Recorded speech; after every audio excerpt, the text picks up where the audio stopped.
Hello ವಿದ್ಯಾರ್ಥಿಗಳೇ, ಹೇಗಿದ್ದೀರಾ? Good.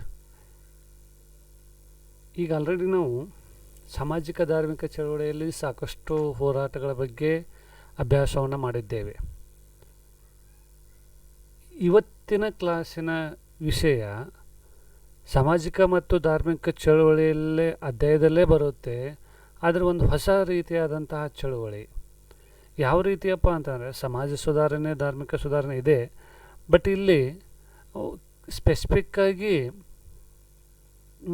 ಆಧುನಿಕ ಶೈಲಿಯಲ್ಲಿ ಜೀವನ ಸಾಗಿಸ್ತಾ ಇದ್ದರೂ ಕೂಡ ಯಾವ ರೀತಿಯಾಗಿ ಜಾತಿ ವ್ಯವಸ್ಥೆಗೆ ನಾವು ಅಂಟಿಕೊಂಡಿದ್ದೇವೆ, ಈ ಜಾತಿ ವ್ಯವಸ್ಥೆ ಸಮಾಜದ ಒಂದು ರೋಗಿಯ ರೀತಿ ಯಾವ ರೀತಿ ಕಾಡ್ತಾ ಇದೆ ಎಂಬುದನ್ನು ನಾವು ಇವತ್ತಿನ ಕ್ಲಾಸ್ನಲ್ಲಿ ಅಭ್ಯಾಸ ಮಾಡುತ್ತೇವೆ. ಅದಕ್ಕಿಂತ ಪೂರ್ವದಲ್ಲಿ ನಾವು ಹಿಂದಿನ ಕ್ಲಾಸ್ನಲ್ಲಿ ಏನು ಅಭ್ಯಾಸ ಮಾಡಿದ್ದೀವಪ್ಪ ಅಂದರೆ the emergence and development of the Aligarh movement, life history of Sir Syed Ahmad Khan, achievement of Sir Syed Ahmad Khan. So be aware of the achievements of the Aligarh movement. ಅಂದರೆ ಈ ಅಲಿಗರ್ ಮೂಮೆಂಟದ ಸ್ಥಾಪನೆ, ಗುರಿ, ಉದ್ದೇಶಗಳು, ಸಾಧನೆಗಳನ್ನು ನೋಡಿದ್ದೀವಿ. ಅದರ ಜೊತೆಯಲ್ಲಿ ಈ ಅಲಿಗರ್ ಮೂಮೆಂಟ್ ಚಳವಳಿಯ ಮೂಲ ಕಾರಣಕರ್ತರಾದಂತಹ ಸರ್ ಸೈಯದ್ ಅಹಮದ್ ಖಾನ್ ಅವರ ಲೈಫ್ ಹಿಸ್ಟ್ರಿ, ಬಯೋಗ್ರಫಿ ಬಗ್ಗೆ ನಾವು ತಿಳಿದುಕೊಂಡಿದ್ದೇವೆ. ಹಾಗಾದರೆ ಬನ್ನಿ ವಿದ್ಯಾರ್ಥಿಗಳೇ, ಇವತ್ತಿನ ಕ್ಲಾಸ್ನಲ್ಲಿ ನಾವು ಏನನ್ನು ಅಭ್ಯಾಸ ಮಾಡ್ತೀವಪ್ಪ ಅಂತಂದರೆ ಇವತ್ತಿನ ಕ್ಲಾಸಿನ ವಿಷಯ ನಾನ್ ಬ್ರಾಹ್ಮಿನ್ ಮೂಮೆಂಟ್ ಇನ್ ಇಂಡಿಯಾ. ಇದನ್ನು ನಾವು ಪಾರ್ಟ್ 1 ಮತ್ತು ಪಾರ್ಟ್ 2 ಅಂತ ಕಳಿಸಿ ಅಭ್ಯಾಸದ ಅನುಕೂಲಕ್ಕಾಗಿ ಮಾತ್ರ ಮಾಡಿಕೊಂಡಿರೋದು. ಇವತ್ತಿನ ಕ್ಲಾಸ್ನಲ್ಲಿ ಪಾರ್ಟ್ 1ದಲ್ಲಿ ಏನೇನು ಅಭ್ಯಾಸ ಮಾಡುತ್ತೇವೆ ಎಂಬುದನ್ನು ನೋಡೋಣಂತೆ. ಇನ್ನು ಉಳಿದಂಥ ನಾನ್ ಬ್ರಾಹ್ಮಿನ್ ಮೂಮೆಂಟಿನ ಉಳಿದ ವಿಷಯವನ್ನು ಪಾರ್ಟ್ 2ದಲ್ಲಿ ನೆಕ್ಸ್ಟ್ ಕ್ಲಾಸ್ನಲ್ಲಿ ಅಭ್ಯಾಸ ಮಾಡೋಣಂತೆ. ಸೊ ಇವತ್ತಿನ ಕ್ಲಾಸ್ನಲ್ಲಿ ನಾವು ಏನು ಅಭ್ಯಾಸ ಮಾಡ್ತೀವಪ್ಪ ಅಂತಂದರೆ background of non Brahmin movement in India, objectivities of the non Brahmin movement, the beginning of a non Brahmin movement. ಇವು ಈ ನಾನ್ ಬ್ರಾಹ್ಮಿನ್ ಮೂಮೆಂಟಿಗೆ ಸಂಬಂಧಪಟ್ಟಂತಹ ಪ್ರಾರಂಭಿಕ ಹಂತ. ಇದು ಈ ನಾನ್ ಬ್ರಾಹ್ಮಿನ್ ಮೂಮೆಂಟ್ ಯಾಕೆ, ಏನು ಅಂತ ಅದರಲ್ಲಿ ಬರುವಂತಹ ಫಸ್ಟ್ ನಾಯಕರು, ಸಾಕಷ್ಟು ಜನ ನಾಯಕರು ಬರ್ತಾರೆ. ಅದರ ಮೂಲ ಅಂತಂದರೆ ಒಂದೊಂದು ರಾಜ್ಯದಲ್ಲಿ ಒಂದೊಂದು ರೀತಿಯ ಒಬ್ಬೊಬ್ಬ ಮಹಾನ್ ವ್ಯಕ್ತಿಗಳು ನಮಗೆ ಸಿಗುತ್ತಾರೆ. ಅದರಲ್ಲಿ ಮುಖ್ಯವಾಗಿ ನಾವು ನೋಡೋದು ಜ್ಯೋತಿಬಾ ಫುಲೆ, ಆನಂತರ ನಾರಾಯಣ್ ಗುರು, ಡಾಕ್ಟರ್ BR ಅಂಬೇಡ್ಕರ್ ಕೂಡ ಕೈ ಜೋಡಿಸಿದ್ದಾರೆ. ಹೀಗೆ ಸಾಕಷ್ಟು ಮಹಾನ್ ವ್ಯಕ್ತಿಗಳು ಸಿಗುತ್ತಾರೆ. ಅವುಗಳನ್ನ ಒಬ್ಬೊಬ್ಬರ ಒಂದೊಂದು ವಿಷಯವನ್ನು ನಾವು ಅಧ್ಯಯನ ಮಾಡುತ್ತಾ ಸಾಗೋಣಂತೆ. ಅಂದರೆ ಇವತ್ತಿನ ಕ್ಲಾಸ್ನಲ್ಲಿ ನಾವು ನೋಡ್ತೀವಿ life history of Jyotiba Phule and backward community movement in Maharashtra. Backward ಕಮ್ಯುನಿಟಿಯ ಏಳಿಗೆಗಾಗಿ ಅವರು ಮಹಾರಾಷ್ಟ್ರದಲ್ಲಿ ಯಾವ ರೀತಿಯಾಗಿ ಹೋರಾಟ ಮಾಡಿದರು ಅಂತ ಕಷ್ಟ ನೋಡ್ತೀವಿ. ಇನ್ನು ಜಸ್ಟಿಸ್ ಪಾರ್ಟಿ ಇದೊಂಥರ ನಾನ್ ಬ್ರಾಹ್ಮಿನ್ ಮೂಮೆಂಟ್ದಲ್ಲೇ ಬರ್ತೈತಿ. ಸ್ವಲ್ಪ ಡಿಫ್ರೆಂಟ್ ಪೊಲಿಟಿಕಲ್ ಉದ್ದೇಶ ಇಟ್ಟುಕೊಂಡು ರಾಜಕೀಯ ಸಂವಿಧಾನದ ಮೂಲಕ ಹಕ್ಕುಗಳು ಸಿಗಲಿ, ಸಮಾಜಗಳ ಬೆಳವಣಿಗೆ ಆಗಲಿ, ಸಮಾಜದಲ್ಲಿರುವಂಥ ಮೂಢನಂಬಿಕೆಗಳು ದೂರ ಆಗಲಿ ಅನ್ನೋ ಕಾರಣ ಇಟ್ಕೊಂಡು ತಮಿಳುನಾಡಿನಲ್ಲಿ ಹುಟ್ಟಿದಂತಹ ಜಸ್ಟಿಸ್ ಪಾರ್ಟಿ ಉಗಮ, ಅದು ಕಾರಣಕರ್ತರು ಯಾರು, ಅದು ಏನು ಪರಿಣಾಮವನ್ನು ಬೀರುತ್ತೆ ಎಂಬುದನ್ನು ಇವತ್ತಿನ ಕ್ಲಾಸ್ನಲ್ಲಿ ತಿಳಿಯೋಣ. ಸೊ ಈ background of non Brahmin movement in India, ಈ ಬ್ಯಾಕ್ಗ್ರೌಂಡ್ ನಾನ್ ಬ್ರಾಹ್ಮಿನ್ ಮೂಮೆಂಟದ ಹಿನ್ನೆಲೆ ಏನಪ್ಪ ಅಂತಂದರೆ the world backward seems to be little aided of the people of global culture and global society. ಈ ಆಧುನಿಕ ಸಂಸ್ಕೃತಿಯಲ್ಲಿ, ಆಧುನಿಕ ಸಾಮಾಜಿಕ ವ್ಯವಸ್ಥೆಯಲ್ಲಿ ಈ ಹಿಂದುಳಿದ ಎಂಬ ಪದ ಯಾವಾಗಲೂ ಇದ್ದೇ ಇರುತ್ತೆ ಅಂತ ಕಳಿಸಿ. But this as history of century the world emerged along with the valuation of women settlement. ಇದು ಒಂದು ರೀತಿ ಬ್ಯಾಕ್ವರ್ಡ್ ಅನ್ನೋದು ಮನುಷ್ಯನ ಮೌಲ್ಯಮಾಪನವನ್ನು ತಕ್ಕಡಿಗೆ ಹಾಕುತ್ತದೆ ಅಂತ ಕಳಿಸಿ. ಇದು ತಪ್ಪು ಅಂತ. ಮನುಷ್ಯನಲ್ಲಿ ಎಷ್ಟೇ ಒಂದು ಬುದ್ಧಿಶಕ್ತಿ, ಸಾಮರ್ಥ್ಯ ಇದ್ದರೂ ಕೂಡ ಈ ಜಾತಿ ಅಂದರೆ ಹಿಂದುಳಿದ ಅನ್ನುವಂತಹ ಪದ ಏನಿದೆ ಅಲ್ಲ, ಆ ಮನುಷ್ಯನ ಸಾಮರ್ಥ್ಯವನ್ನು ಎಲ್ಲ ಕಿತ್ತುಕೋತೈತೆ ಅನ್ನೋದೊಂದು ಮುಖ್ಯವಾದಂಥ ವಿಷಯ. ಸೊ ಹಾಗಾದರೆ ಇದಕ್ಕೆ the base of propagator of this concept was Manu. ಇದಕ್ಕೆ ಮೂಲ ಕಾರಣಕರ್ತರಂತ ಮನುವಿನ ಮನುಸ್ಮೃತಿ ಅಂತ ಬರುತ್ತೆ. ಆ ಮನುಸ್ಮೃತಿಯಲ್ಲಿ ಸಾಮಾಜಿಕ ವ್ಯವಸ್ಥೆಯಲ್ಲಿ ಸಮಾಜವನ್ನು 4 ಭಾಗಗಳಾಗಿ ವಿಂಗಡಿಸಿ ಮಾಡಿಬಿಟ್ಟಿದ್ದಾರೆ ಅಂತ ಕಳಿಸಿ. The Pentastep caste system goes like this. The creator of this world created Brahmins from the head, Kshatriya from soldiers, Vaishya from the Thiks and Sudra from the pit. This has been blindly accepted by the commoners along with other impositions. Sudras were brought down in this kind of caste society. ಸಮಾಜವನ್ನು ಈ ರೀತಿ ವರ್ಗಣೆ ಮಾಡಿದರು. ಕ್ರಮೇಣ ಯಾವ ರೀತಿ ವೈಶ್ಯ, ಕ್ಷತ್ರಿಯ, ಶೂದ್ರ, ಬ್ರಾಹ್ಮಣ ಅಂತ ಮಾಡಿದ್ರು, ಇದು ಕ್ರಮೇಣ ಜಾತಿ ವ್ಯವಸ್ಥೆಯಾಗಿ ಪರಿವರ್ತನೆ ಹೊಂದಿ ಆ ಜಾತಿ ವ್ಯವಸ್ಥೆಯಲ್ಲಿ ಸಾಕಷ್ಟು ಉಪಜಾತಿಗಳು ಉಗಮವಾಗಿ ಒಂದು ರೀತಿಯಾಗಿ ಸಾಮಾಜಿಕ ವ್ಯವಸ್ಥೆ ಅನ್ನೋದು ಛಿದ್ರವಾಯಿತು ಅಂತಂದ ಕಾಶಿ ನಾವು ನೋಡ್ಬೋದಾಗಿದೆ. ಹಾಗಾದರೆ ಈ ನಾನ್ ಬ್ರಾಹ್ಮಣ್ ಮೂಮೆಂಟ್ ಉದ್ದೇಶಗಳು ಏನು? Objective of the non Brahmin movement ಅಂತಂದರೆ for the social welfare the exploited and Dalit ಅನ್ನುವಂಥ ಒಂದು ವ್ಯವಸ್ಥೆ ಇದೆಯಲ್ಲ, ಅವರು ಸಾಮಾಜಿಕವಾಗಿ ಏಳಿಗೆಯನ್ನು ಹೊಂದಬೇಕು ಕಾಣುವಂತಹ ಹಿನ್ನೆಲೆ ಇದೆಯಲ್ಲ, ಹಿಂದುಳಿದ ಎಂಬ ಪದವನ್ನು ಅದನ್ನೆಲ್ಲ ಕಿತ್ತು ಹಾಕಿ ಅವರು ಕೂಡ ಒಂದು ಉತ್ತಮ ಜನಾಂಗ ಅಂದು ಜಗತ್ತಿಗೆ ತೋರಿಸ್ಬೇಕು ಅನ್ನೋದು. ಸ್ಪಿರಿಚುವಲ್ ಲೆವೆಲ್ ಇನ್ಕ್ರೀಸ್, ಅವರ ಸಾಮರ್ಥ್ಯ, ಅವರ ಒಂದು ಮನಸ್ಸಿನಲ್ಲಿರುವಂತಹ ಆ ಕೆಳಗಿನ ಅನ್ನೋ ಒಂದು ಪದ ಅದು ತೊಲಗಬೇಕು. ಅವರಲ್ಲಿ ಕೂಡ ಇನ್ಕ್ರೀಸ್ ಮಾಡ್ಬೋದು ಅವ್ರ ಸಾಮರ್ಥ್ಯವನ್ನು. ಸೋಷಿಯಲ್ ರಿಫಾರ್ಮ್, ಸಮಾಜದಲ್ಲಿ ಬದಲಾವಣೆಯನ್ನು ಕಾಣಬೇಕು, ಸುಧಾರಣೆಯನ್ನು ಆಗಬೇಕು ಅಂತ. ಎಜುಕೇಷನಲ್ ಡೆವಲಪ್ಮೆಂಟ್, ಶಿಕ್ಷಣ ವ್ಯವಸ್ಥೆ ಇನ್ಕ್ರೀಸ್ ಆಗಿ ಬೆಳವಣಿಗೆ ಆಗಬೇಕು ಅಂತಂದು ಕಾಶಿ ಯಾವ ರೀತಿ ಅದರ ಗುರಿ ಉದ್ದೇಶಗಳು ಈಡೇರಬೇಕು. ಮನುಷ್ಯನಿಗಾಗಿಯೇ ಇರುತ್ತದೆ ಶಿಕ್ಷಣ, ಆ ಶಿಕ್ಷಣ ಬಳಸಿಕೊಂಡು ಮನುಷ್ಯ ಬೆಳವಣಿಗೆ ಆಗಬೇಕು ಅನ್ನೋದು. Quality of the life change and improvement, ಜೀವನ ಮೌಲ್ಯ ಮತ್ತು ಮೌಲ್ಯ ಆಗಬೇಕು, ಜೀವನವನ್ನು ಉತ್ತಮಗೊಳಿಸಬೇಕು, ಮೌಲ್ಯಯುತಗೊಳಿಸಬೇಕು ಮತ್ತು ಜೀವನ ಮಟ್ಟವನ್ನು ಕೂಡ ಹೆಚ್ಚಿಸಬೇಕೆಂಬುದು ಈ ಚಳವಳಿಯ ಉದ್ದೇಶ. To developed good civic qualities, ಉತ್ತಮ ನಾಗರಿಕತೆಯ ಗುಣಗಳನ್ನು ನಾಗರಿಕನಾಗಿ ರೂಪಿಸುವುದೇ ಈ ನಾನ್ ಬ್ರಾಹ್ಮಣ್ ಚಳವಳಿಯ ಉದ್ದೇಶಗಳಾಗಿವೆ ಅಂತಂದು ಕಾಶಿ.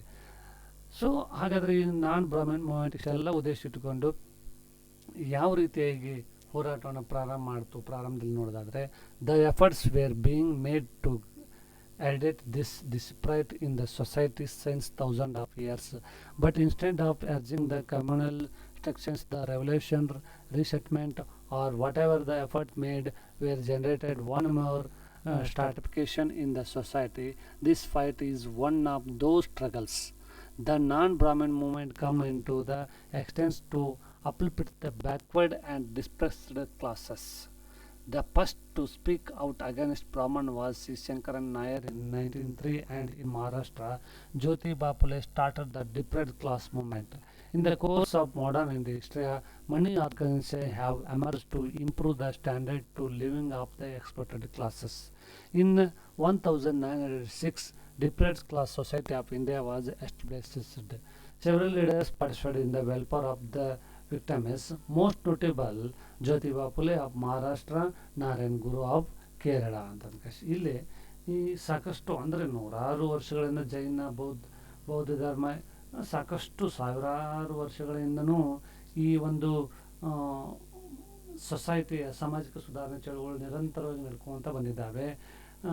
ಆದರೂ ಕೂಡ ಆ ಒಂದು ಮೇಲು ಮತ್ತು ಕೀಳು ಎಂಬ ಮನೋಭಾವನೆ ಸಾಮಾಜಿಕ ವ್ಯವಸ್ಥೆಯಲ್ಲಿ ದೂರ ಆಗೇ ಇಲ್ಲ ಅಂತಂದು ಕಾಯಿಸಿ ಅದರಲ್ಲಿ ಬ್ಯಾಕ್ವರ್ಡ್ ಮತ್ತು ಡಿಪ್ರೆಡ್ ಕ್ಲಾಸಸ್ ಶೋಚನೀಯ ಸ್ಥಿತಿ ಮಾತ್ರ ಹೇಳ್ತಿರೋದು. ಅಂಥ ಒಂದು ಖಡಾಖಂಡಿತವಾಗಿ ಬಹಿರಂಗವಾಗಿ ಹೇಳಿದವರು ಯಾರಪ್ಪ ಅಂದ್ರೆ ಶಂಕರ್ ನಾಯರ್ ಅವರು. ಬಟ್ ಈ ಡಿಪ್ರೆಡ್ ಕ್ಲಾಸ್ ಮೂಮೆಂಟನ್ನು ಚಳುವಳಿಯನ್ನು ಸ್ಟಾರ್ಟ್ ಮಾಡಿದವರು ಯಾರಪ್ಪ ಅಂತಂದರೆ ಜ್ಯೋತಿಬಾ ಫುಲೆ ಅಂತ ಅನ್ಕಷ್ಟು ನಾವು ನೋಡಿದ್ವಿ. ಹಾಗೆ ಅವರು ಅದಕ್ಕಾಗಿ 1906ರಲ್ಲಿ ಡಿಪ್ರೆಸ್ಡ್ ಕ್ಲಾಸ್ ಸೊಸೈಟಿ ಅಂತ ಅನ್ಕಷ್ಟು ಒಂದು ಸೊಸೈಟಿಯನ್ನೇ ಪ್ರಾರಂಭ ಮಾಡ್ತಾರೆ. ಅದನ್ನು ನಾವು ನೋಡಿದಾಗ ಸತ್ಯಶೋಧಕ ಸಮಾಜ ಅಂತ ಅನ್ಕಸಿ. ಹಾಗೆ ಈ ಹೋರಾಟದಲ್ಲಿ several leaders participated in the welfare of the victims. ಸಾಕಷ್ಟು ಜನ ನಾಯಕರು ಸಿಗ್ತಾರಲ್ಲ, ಅದರಲ್ಲಿ ನಾವು ಮುಖ್ಯವಾಗಿ ಕಾಣೋರು ಯಾರಪ್ಪ ಅಂತಂದರೆ ಜ್ಯೋತಿಬಾ ಫುಲೆ ಮಹಾರಾಷ್ಟ್ರದಲ್ಲಿ, ನಾರಾಯಣ್ ಗುರು ಅವರು ಕೇರಳದಲ್ಲಿ ಹೋರಾಟವನ್ನು ಮಾಡಿದರು ಅಂತ ಅನ್ಕಸಿ. Jyotiba Phule and backward community the movement of Maharashtra. Factors affected Jyotiba Phule ಅಂದ್ರೆ ಅವ್ರ ಮೇಲೆ ಪರಿಣಾಮ ಬೀರಿದ್ದು ಏನಪ್ಪ ಅಂತಂದರೆ, there have been many incident where the priesthood has been opposed. Same on Brahmins marriage program. Brahmins ಮದುವೆಗೆ ಹೋದಂಥ ಸಮಯದಲ್ಲಿ ಅವರಿಗೆ ಭಾಳ ಅವಮಾನ ಆಗ್ತೈತಿ ಅನ್ನೋದೊಂದು ಕಾರಣ. Brahmins pressed from the close of a school founded by Jyotiba Phule. ಶಿಕ್ಷಣಕ್ಕಾಗಿ ಸಣ್ಣದಾಗಿ ಸ್ಥಾಪಿಸಿದಂಥ ಶಾಲೆಯನ್ನು ಕೂಡ ಬ್ರಾಹ್ಮಣಸರು ಅವ್ರ ತಂದೆಯ ಮೇಲೆ ಒತ್ತಡ ತಂದು ಅದನ್ನು ಮುಚ್ಚಿಸಿದರು ಅಂತಂದು ಕಳಿಸಿ ಸಾಕಷ್ಟು ಇಂಥ ಉದಾಹರಣೆಗಳು ಜ್ಯೋತಿಬಾ ಫುಲೆ ಅವರ ಮೇಲೆ ಪರಿಣಾಮ ಬೀರಿದರು. ಸೊ ಹೀಗಾಗಿ ಅವರು ಜ್ಯೋತಿಬಾ ಫುಲೆ ಅವರು ಡಿಪ್ರೆಸ್ಡ್ ಕ್ಲಾಸ್ ಮೂವ್ಮೆಂಟ್ ಅಂತಂದು ಕಳಿಸಿ ಹೋರಾಟವನ್ನು ಅವ್ರು ಸ್ಟಾರ್ಟ್ ಮಾಡ್ತಾರೆ. ಅದಕ್ಕಿಂತ ಪೂರ್ವದಲ್ಲಿ ಲೈಫ್ ಹಿಸ್ಟ್ರಿ ಅವ್ರ ಬಯೋಗ್ರಫಿ ಬಗ್ಗೆ ನೋಡೋಣ. ನಾವು ಇವತ್ತಿನ ಕ್ಲಾಸ್ ಅಧ್ಯಯನ ಮಾಡುವಂಥವ್ರು ಈ ಜ್ಯೋತಿಬಾ ಫುಲೆ ಇವರೇ ನೋಡಿ. ಇವ್ರು ಜ್ಯೋತಿಬಾ ಫುಲೆ, ನೀವು ಹಾಗೆ ಪುತ್ಲಿಬಾಯಿ ಅಂತಂದು ಕಳಿಸಿ ಅಂತ ಒಳ್ಳೆಯ ಆದರ್ಶ ದಂಪತಿಗಳು ಇವರು ತಮ್ಮ ಜೀವನವನ್ನು ಸಮಾಜದ ಸುಧಾರಣೆಗಾಗಿ ಮುಡಿಪಿಟ್ರು. ಅಂಥ ಮಹಾನ್ ವ್ಯಕ್ತಿಗಳನ್ನು ಪಡೆದಂಥವರು ನಾವೇ ಧನ್ಯ ಅಂತಂದು ಕಳಿಸಿ ತಿಳಿಯಬಹುದು. ಈ ಜ್ಯೋತಿಬಾ ಗೋವಿಂದರಾವ್ ಫುಲೆ ಅವರು ಯಾವಾಗ ಹುಟ್ಟಿದ್ರಪ್ಪ ಅಂತಂದರೆ ಈ 1827 April 11 in Mali caste in Katgun Satara, ಅಂದರೆ ಸತಾರಾ ಮಹಾರಾಷ್ಟ್ರದಲ್ಲಿ ಅವ್ರ ಜನನವಾಯಿತು ಅಂತ. His mother dead when he was 9 months. So 9 months baby ಇದ್ದಾಗನೇ ಅವ್ರ ತಾಯಿಯನ್ನು ಅವ್ರು ಕಳ್ಕೊಂಡ್ರು. His mother dead in 9 months. He got married at the age of 12. 12ನೇ ವಯಸ್ಸಿನಲ್ಲೇ ಅವರಿಗೆ ಮದುವೆ ಆಯಿತು. ಎಂಥ ವಿಚಿತ್ರ ನೋಡಿ. This caste had distance position because the members lived by cultivating and selling. ಇವರು ಮಾಲೆ ಅಂತಂದ್ರೆ ಹೂವು ಕಟ್ಟೋದು ಮತ್ತು ಮಾರುವಂಥ ಉದ್ಯೋಗ ಇವ್ರದ್ದಾಗಿತ್ತು ಅಂದರೆ. His father to allow Phule to attend the Scottish mission high school in Pune. He completed in 1847. ಅಂದರೆ ಅವರು ಹೈಯರ್ ಎಜುಕೇಷನನ್ನು ಹೈಸ್ಕೂಲನ್ನು ಕಂಪ್ಲೀಟ್ ಮಾಡಿದರು ಅಂತಂದು ಒಂಥರ ಉನ್ನತವಾದಂಥ ಎಜುಕೇಷನ್ ಕಂಪ್ಲೀಟ್ ಮಾಡಿದರು ಪುಣೆಯಲ್ಲಿ. The school was Jyotiba Phule first encounter with new idea of social repair and religious. ಸಮಾಜ ಸುಧಾರಣೆಯ ಬೀಜ ಬಿತ್ತಿರೋದೇ ಅವರು ವಿದ್ಯೆ ಕಲಿಯುವಂಥ ಸ್ಕೂಲ್ನಿಂದ. ಅವರಲ್ಲಿಂಥ ವಿಚಾರಗಳನ್ನ ಪಡೆದುಕೊಂಡ್ರು ಅಂತಂದು ಕಳಿಸಿ.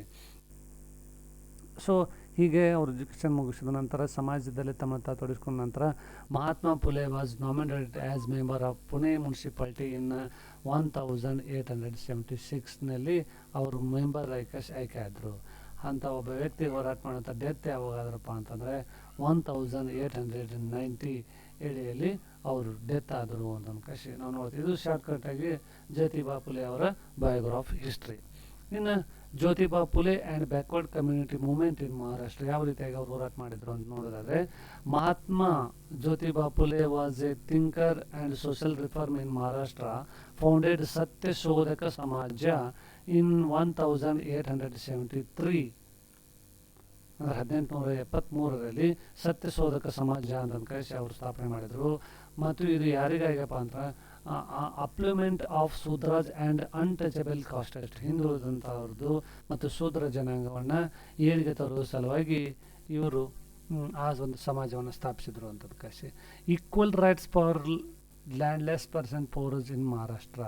ಅವರು ಮೆಂಬರ್ ಆದ ನಂತರ ಎಲ್ಲರಿಗೂ ಸಮಾನ ಹಕ್ಕುಗಳನ್ನು ದೊರಕಿಸ್ಕೊಟ್ರು ಅಂತಂದು ಕಳಿಸಿ. In he was against the social practice of untouchability and costumes and condemned caste and orthodox nature of religion. Phule was against child marriage and sati prescription proved. ಬಾಲ್ಯ ವಿವಾಹವನ್ನು ಕೂಡ ತಡೆಯಲು ಪ್ರಯತ್ನಿಸಿದರು. ಅದಕ್ಕಾಗಿ ನಿರಂತರ ಹೋರಾಟ ಮಾಡಿದರು. ಅದು ವಿಧವಾ ಪುನರ್ವಿವಾಹ, ಸತಿ ಸಹಗಮನ ಪದ್ಧತಿ, ಇಂಥ ಸಮಾಜದ ಅನಿಷ್ಟ ಪದ್ಧತಿಗಳೇನಿದ್ದಾವಲ್ಲ ಅವುಗಳ ವಿರುದ್ಧ ಅವರು ಹೋರಾಟ ಮಾಡಿದರು, ಅವುಗಳನ್ನು ನಿಯಂತ್ರಿಸಿದರು ಅಂತ ನಾವು ನೋಡ್ತೀವಿ. ಇನ್ನು society based on social economic starts in society and a gender basis Phule refuse to regard Vedas and associate opposite idolatry. He open many school and colleges girls untouchable, ಮಹಿಳೆಯರಿಗಾಗಿ, ಹೆಣ್ಣು ಮಕ್ಕಳಿಗಾಗಿ ಮತ್ತು ಹಿಂದುಳಿದ ವರ್ಗಕ್ಕಾಗಿ ಅವರು ಸಾಕಷ್ಟು ಸ್ಕೂಲ್ ಮತ್ತು ಕಾಲೇಜ್ಗಳನ್ನು ಓಪನ್ ಮಾಡಲು ಕಾರಣಕರ್ತರಾದರು ಅಂತಂದು ಕಳಿಸಿ. ಇಂಥ ಸಾಧನೆ ಮಾಡಿದಂತಹ Jyotiba Phule was considered the crusader of women education in India, who established the first school for the females throughout the history of 5000 years. ಕೆಲವು ಇತಿಹಾಸಕಾರ 5000 ಇತಿಹಾಸಗಳು ನಮ್ಮ ದೇಶದಲ್ಲಿ, 5000 ಇತಿಹಾಸ ಹಿನ್ನೆಲೆ ಹೊಂದಿರುವಂಥ ನಮ್ಮ ದೇಶದಲ್ಲಿ ಮಹಿಳೆಯರಿಗಾಗಿ ಶಾಲೆ ಪ್ರಾರಂಭಿಸಿದಂಥ ಮೊಟ್ಟ ಮೊದಲ ವ್ಯಕ್ತಿ ಅಂತಂದು ಕಳಿಸಿ ಜ್ಯೋತಿಬಾ ಫುಲೆ ಅವರನ್ನು ಕರೀತಾರೆ ಅಂತಂದು ಕಳಿಸಿ. ಇಷ್ಟೆಲ್ಲ ಸಾಧನೆ ಮಾಡಿದ್ದಾರೆ ಜ್ಯೋತಿಬಾ ಫುಲೆ ಅವರು. ಮುನ್ಸಿಪಾಲಿಟಿ ಮೆಂಬರ್ ಆದ ನಂತರ ಏನು ಕೆಲಸ ಮಾಡಿದರು? He raised his voice poors and landless parents condemning the private leverage. Mahatma Jyotiba Phule Satya Shodhak Samaj with simple principles. Caste system as one of its ಪಿಲರ್ಸ್.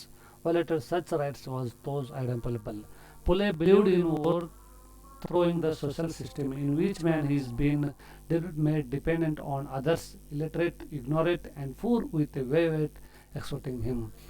ಅಂದ್ರೆ ಮೆಂಬರ್ ಆದರೂ ಕೂಡ ಒಬ್ಬ ಒಬ್ಬ ಮುನ್ಸಿಪಾಲಿಟಿ ಸದಸ್ಯನಾಗೂ ಕೂಡ ತಮ್ಮ ಹೋರಾಟವನ್ನು ಯಾವುದೇ ಕಾರಣಕ್ಕೂ ಅವ್ರು ಬಿಟ್ಕೊಡ್ಲಿಲ್ಲ ಅಂತ ಅನ್ಕಾಶಿ. ಎಲ್ಲರಿಗೂ ಸಮಾನತೆ ಸಿಗಬೇಕು, ಶ್ರೀಮಂತ ಬಡವ, ಮೇಲು ಕೀಳು, ಗಂಡು ಹೆಣ್ಣು ಎಲ್ಲ ಭೇದ ಭಾವಗಳು ತೊಲಗಬೇಕು ಅಂತ ಅನ್ಕಾಶಿ ಅವ್ರ ಹೋರಾಟವನ್ನು ಮುಂದುವರಿಸಿದ್ರು ಅಂತ ಅನ್ಕಾಶಿ. Western education demanded free and compulsory primary education up to age 12, 12 ವರ್ಷಗಳವರೆಗೂ. ನೋಡಿ, 12 ವರ್ಷಗಳವರೆಗೂ ಆಧುನಿಕ ರೀತಿಯ ಶಿಕ್ಷಣ ಉಚಿತವಾಗಿ ಮತ್ತು ಕಡ್ಡಾಯವಾಗಿ ಸಿಗಬೇಕು ಅಂತ ಅನ್ಕಾಶಿ ಹೇಳಿದಂಥ ವ್ಯಕ್ತಿ ಜ್ಯೋತಿಬಾ ಫುಲೆ ಅಂತ ಅನ್ಕಾಶಿ. He advocated technical education for the lower caste. He also ಅಗ್ರೆಟೆಡ್ better living cons for the works in the mills in Bombay. ಅವ್ರು ಟೆಕ್ನಿಕಲ್ ಎಜುಕೇಷನ್ ಬಗ್ಗೆ ಕೂಡ ತಮ್ಮ ಗಮನ ನೀಡಿ ಏನು ಮಾಡಿದರು, ಹೋರಾಟವನ್ನು ಮಾಡಿದರು ಅಂತ ಅನ್ಕಾಶಿ ನಾವು ನೋಡ್ತೀವಿ. ಇಂಥ ಒಂದು ಸಾಧನೆಗಳನ್ನು ಗುರುತಿಸಿ ಇವರಿಗೆ Mahatma Phule was nominated as member of Mahatma ಅಂತ ಅನ್ಕಾಶಿ ಬಿರುದು 1888 ಸಿಕ್ತು ಅಂತ ಅನ್ಕಾಶಿ ನಾವು ನೋಡ್ತೀವಿ. ಇನ್ನು ಇಲ್ಲಿ ನೋಡಿ, ಇನ್ನು 1888 ಟೈಟಲ್ ಆಫ್ ಮಹಾತ್ಮ ಎಂಬ ಬಿರುದು ದೊರೆತು. ಸ್ವಲ್ಪ ಬುಕ್ಸ್ ಕೂಡ ಬರೆದಿದ್ದಾರೆ ಅವರು. ತೃತೀಯ ರತ್ನ, ಬ್ರಹ್ಮಂಚಕ ಸಾಬ್, ಗುಲಾಮ್ಗಿರಿ, ತತ್ಕಾರ ಶೂಡ ಇಸ್ರಾ, ಸತ್ಯಶೋಧಕ ಸಮಾಜ, ಮಂಗಲ ಸೂತ್ರಕ, ಸರ್ವ ಪೂಜಾ ವಿಧಿ, ಸಾರ್ವಜನಿಕ ಸತ್ಯಧರ್ಮ ಪುಸ್ತಕ, ಸಾರ್ವಜನಿಕ ಸತ್ಯಧರ್ಮ ಪುಸ್ತಕ, ಹೀಗೆ ಅವರು ಅದನ್ನು 2 ಪಾರ್ಟಲ್ಲಿ ಅವರು ಬಿಡುಗಡೆ ಮಾಡಿ. ಇವು ಅವರ ಪ್ರಮುಖ ಗ್ರಂಥಗಳು ಅಂತ ಅನ್ಕಾಶಿ. ಸೊ ಇದಿಷ್ಟು ಸತ್ಯಶೋಧಕ ಸಮಾಜ ಮತ್ತು ಡಿಪ್ರೆಡ್ ಕ್ಲಾಸ್ ಮೂವ್ಮೆಂಟ್ 1906 ಸ್ಟಾರ್ಟ್ ಮಾಡಿದಂಥದ್ದು. ಇವೆಲ್ಲ ಹೋರಾಟದಿಂದ ನಾವು ಇವರನ್ನು ನಾನ್ ಬ್ರಾಹ್ಮಣ್ ಮೂಮೆಂಟಿನ ನಾಯಕ ಮಹಾರಾಷ್ಟ್ರ ಅಂತ ಗುರುತಿಸ್ತೀವಿ. ಇನ್ ಸೆಕೆಂಡ್ ಪಾಯಿಂಟ್ಸ್ ಯಾವುದಪ್ಪ ಇವತ್ತಿನ ಕ್ಲಾಸ್ನಲ್ಲಿ? 2ನೇ ನಾನ್ ಬ್ರಾಹ್ಮಣ್ ಮೂಮೆಂಟ್ ಇನ್ಸಿಡೆಂಟ್ ಯಾವುದಪ್ಪ? Justice party. ಇದು ನೋಡಿ, ಪ್ರಾರಂಭದ ಜಸ್ಟಿಸ್ ಪಾರ್ಟಿ ಸದಸ್ಯರು ಇವರು ಇದು ಜಸ್ಟಿಸ್ ಪಾರ್ಟಿಯ ಸಿಂಬಾಲ್ ಅಂತ ನಾವು ಕರಿತೀವಿ.